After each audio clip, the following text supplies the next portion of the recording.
Selamat datang di Yusmanto Farm, di mana kami memelihara kambing dengan cinta dan perhatian. Di sini, setiap kambing dirawat dengan baik, memastikan kesehatan dan kebahagiaan mereka. Kami percaya kambing yang sehat adalah kunci untuk menghasilkan produk berkualitas tinggi. Yusmanto Farm menyediakan kambing unggul siap untuk dijadikan peliharaan atau untuk keperluan konsumsi. Dapatkan kambing berkualitas dengan harga yang bersaing dari kami untuk Anda. Jadikan momen spesial bersama keluarga dengan kambing dari Yusmanto Farm. Kami tidak hanya menjual kambing tetapi juga membangun komunitas yang peduli akan peternakan. Yusmanto Farm berkontribusi untuk pertanian berkelanjutan dan kehidupan yang lebih baik. Yusmanto Farm, kambing sehat berkualitas unggul.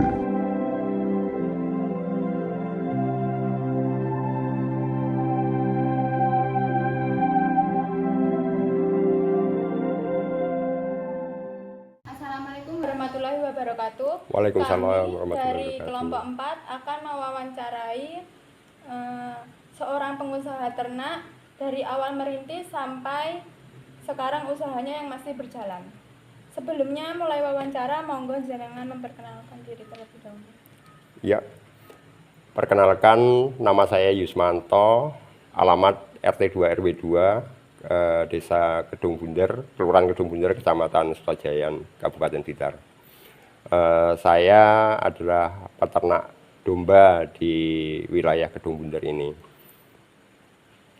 Baik, pertanyaan pertama, apa yang menginspirasi Bapak untuk memulai usaha ternak ini?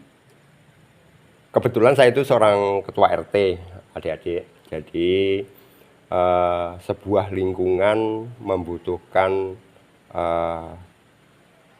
kas untuk memperbaiki kondisi di sebuah wilayah lingkungan. Jadi dulu di tahun 2018 itu ya kami cuma ngobrol itu omong kosong, ngalor ngidul soal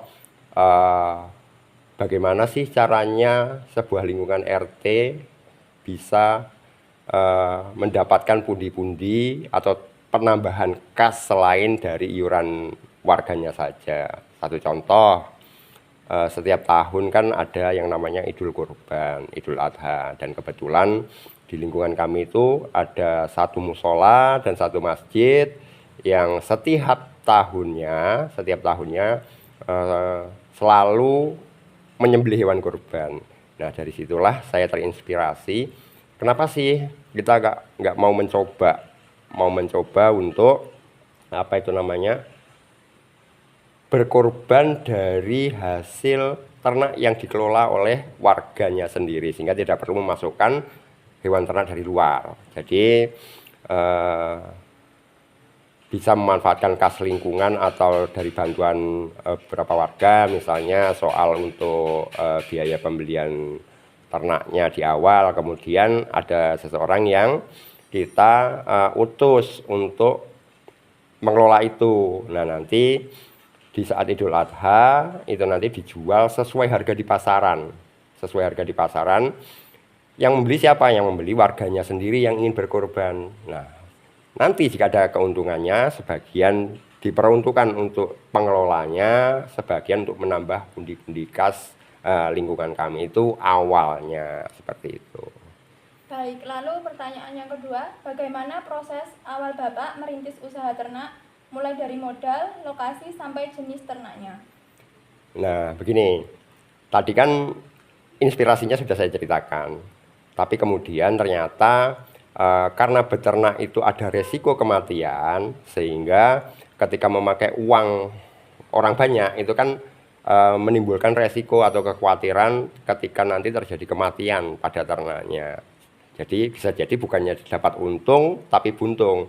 Sebenarnya sih secara umum kan niatnya baik ya, menambah kas atau pundi-pundi kas lingkungan.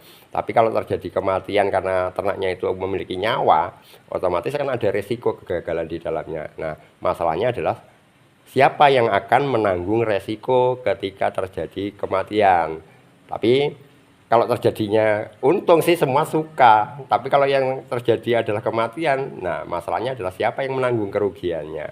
Sehingga apa? Sehingga eh, niatan itu sampai hari ini belum terlaksana. Terus pada akhirnya saya dibantu oleh apa ya, investor lah, tetangga kami sendiri, kemudian intinya nekat bertekad memulai beternak pada waktu itu di 2019. Di 2019 kami memulai beternak kambing dan domba. Awalnya itu semuanya itu berjumlah 30 ekor, 20 kambing Jawa, 10 ekornya domba, jenis domba, seperti itu. Ya, kalau boleh tahu apa saja tantangan terbesar yang Bapak dihadapi di awal usaha dan bagaimana cara mengatasinya? Tantangan terbesarnya yang jelas sekarang kan untuk jenis ruminansia ya. Ruminansia itu membutuhkan lahan hijauan.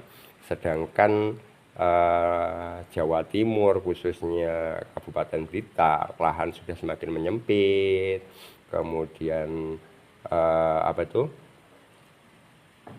jumlah penduduknya sangat besar, terus ada juga cukup banyak yang beternak entah itu sapi atau kambing, sehingga apa, ketersediaan hijauan pakan itu menjadi sebuah kendala, dan tempat untuk memulai peternakan juga sebuah kendala, sehingga akhirnya kami memanfaatkan lokasi kami sendiri meskipun berdekatan dengan perumahan, jadi seperti itu. Bagaimana cara Bapak bangkit dari hal itu? Jadi gini, semua hal itu kan melalui proses belajar ya. Apa yang bisa dilihat bisa kita pelajari, dan sedari awal saya secara tidak langsung itu mempunyai sebuah ide soal nama usaha saya, yaitu IDEA. IDEA. Apa itu IDEA? IDEA adalah pemikiran, sebuah ide.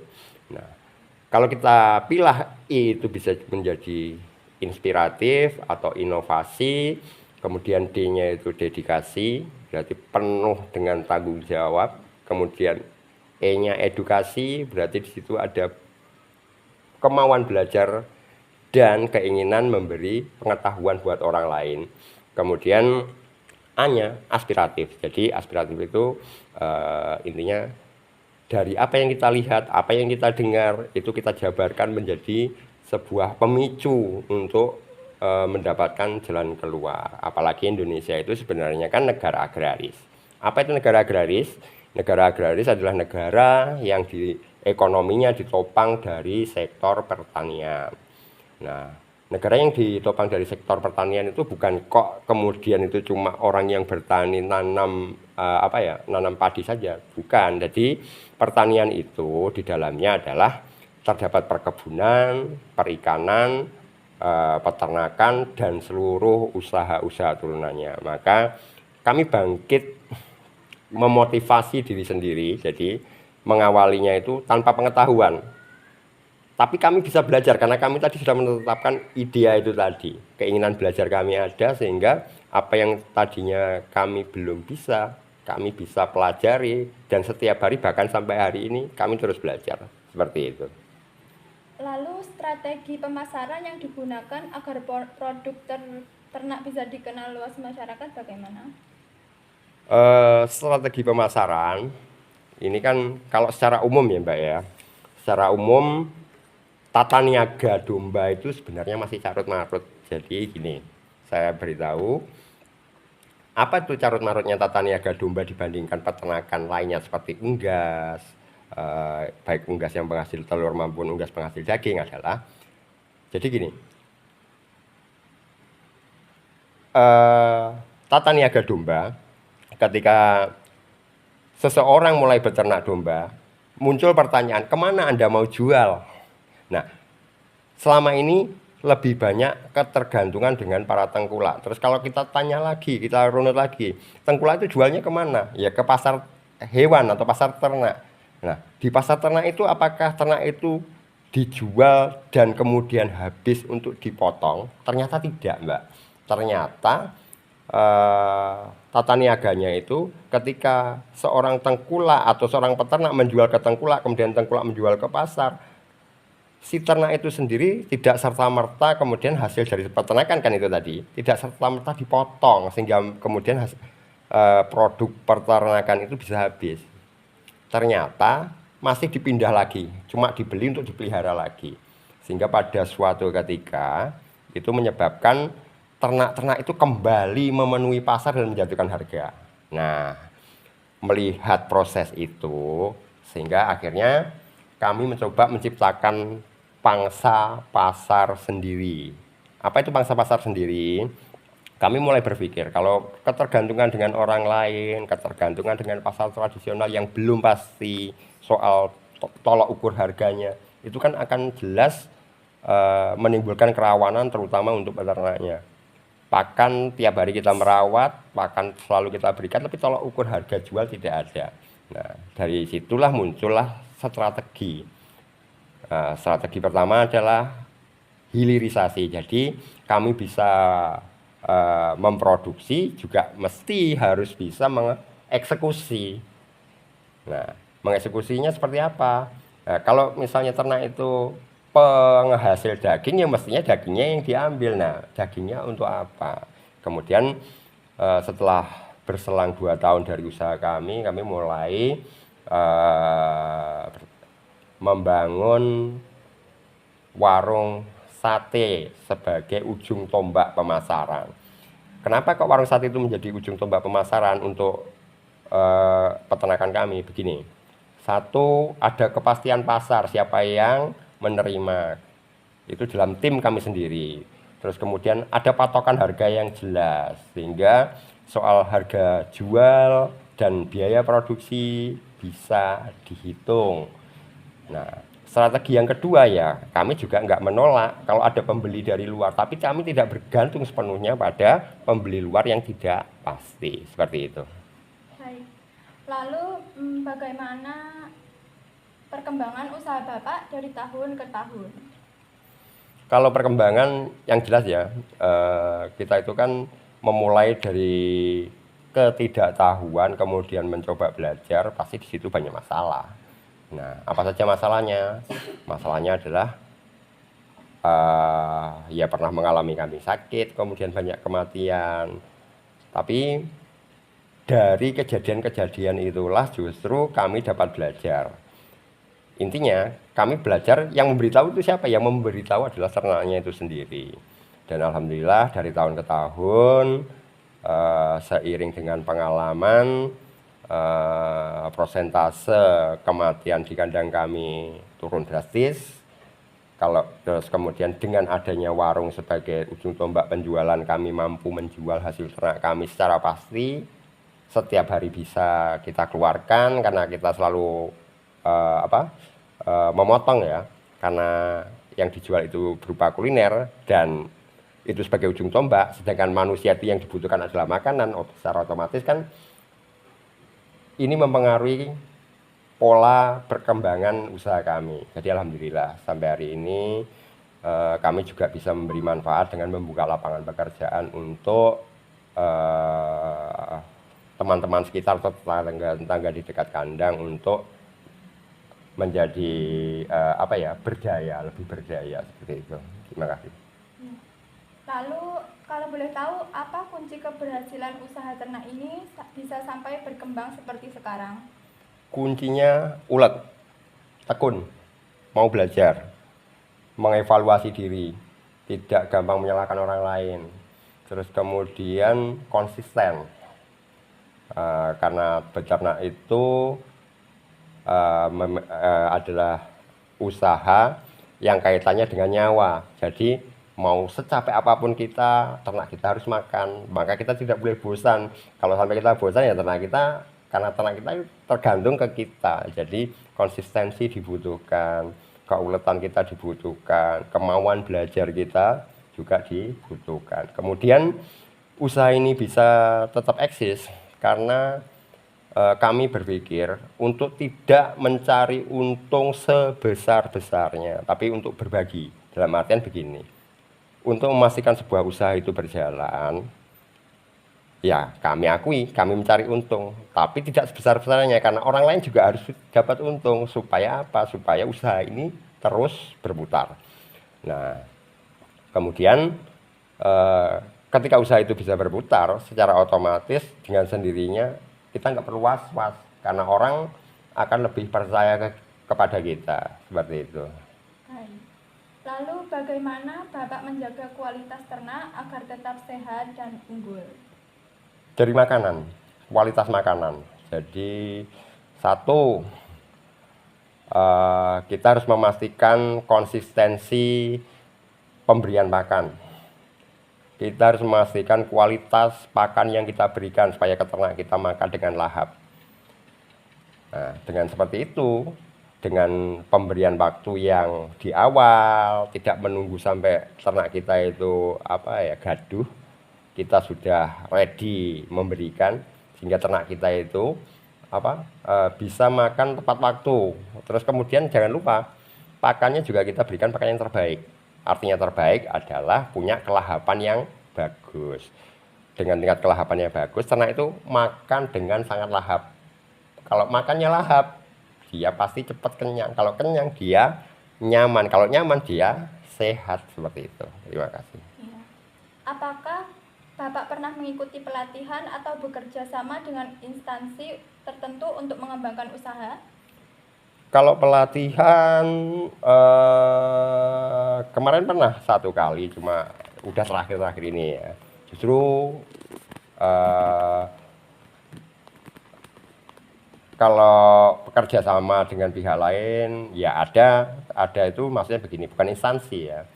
Kami mencoba mempertimbangkan atau memikirkan bahwa potensi di Kedung Bunder ini basicnya secara ekonomi masyarakatnya itu masyarakat petani peternak. Nah, jadi yaitu tadi kembalinya kepada Indonesia secara umum. Nah, secara spesifik Kedung Bunder itu sendiri adalah masyarakatnya berbasis ekonomi seorang petani yang notabene juga seorang peternak. Tetapi belum bisa hidup makmur dari yang dia jalani itu sendiri, seperti itu. Ya, apa rencana Bapak untuk kedepannya? Rencana saya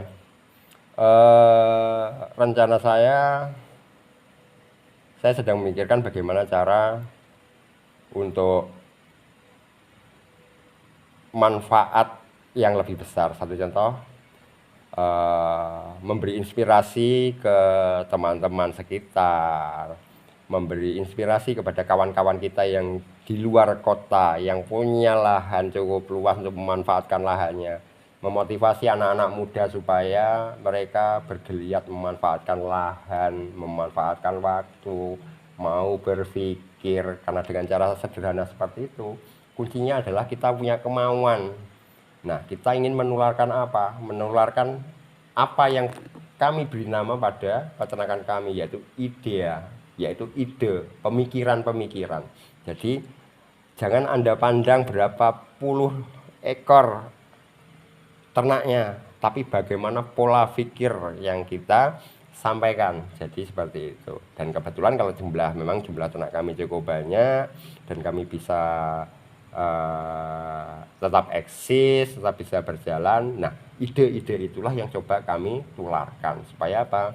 Ada manfaat yang bisa diperoleh untuk diri kami sendiri juga buat orang-orang lain. Seperti itu. Ya. Baik, terima kasih Bapak atas waktunya. Ya, sama-sama, terima kasih. Ya. Baik Pak, kami dari kelompok 4 mengucapkan terima kasih atas waktunya. Dan yang terakhir, saya minta saran dari Bapak, khususnya untuk kami anak-anak muda sekarang. Ya, sama-sama.